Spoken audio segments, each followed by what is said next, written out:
Hello बच्चों, तो चलिए इस प्रश्न को पढ़ते हैं। 4 विद्यार्थियों में 3 पुरस्कार कितने प्रकार से बांटे जा सकते हैं जब किसी भी विद्यार्थी को एक से ज्यादा पुरस्कार ना मिले। तो यहाँ पर देखो, ये प्रश्न हमें क्या बोल रहा है कि 4 विद्यार्थियों में हम 3 पुरस्कार बांट रहे हैं, ठीक है।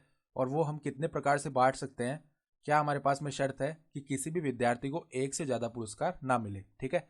तो प्रश्न में आगे बढ़ने से पहले इस प्रश्न से संबंधित जो मुख्य अवधारणा है उसकी हम चर्चा कर लेते हैं। तो देखो, मुख्य अवधारणा देखो क्या हो जाएगी। विन्यास विन्यास में यदि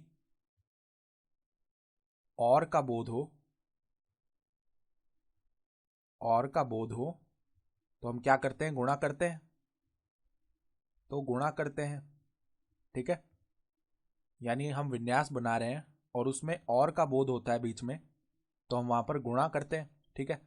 तो अब देखो हमारे पास में कितने पुरस्कार है, 3 पुरस्कार हैं। तो यहां पर लिख लेते हैं। देखो, हम ये मान लिया पहला पुरस्कार है, ये दूसरा पुरस्कार है और ये तीसरा पुरस्कार है। हमारे पास में जो जरूरी शर्त है वो क्या दी हुई है कि किसी भी विद्यार्थी को एक से ज्यादा पुरस्कार ना मिले, ठीक है। तो ये पहला पुरस्कार है, ये कुल कितने विद्यार्थियों को मिल सकता है? ये मिल सकता है कुल 4 विद्यार्थियों को, ठीक है।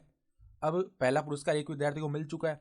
अब दूसरे पुरस्कार के लिए कुल कितने विद्यार्थी है? 3 विद्यार्थी है, क्योंकि जो है किसी भी विद्यार्थी को एक से ज्यादा पुरस्कार नहीं दे सकते हम।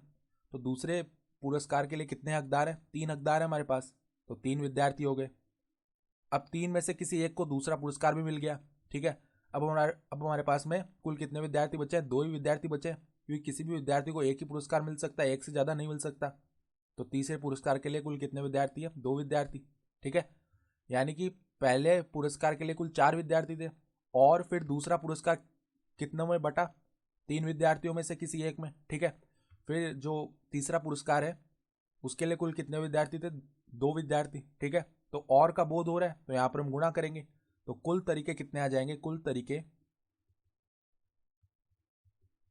तरीके हो जाएंगे 4 × 3 × 2, यानी कि कुल 24 तरीके हो जाएंगे, ठीक है। तो हमारा उत्तर भी कितना आ जाएगा? 24 आ जाएगा। तो आशा करता हूं कि आपको ये प्रश्न समझ में आया होगा। धन्यवाद।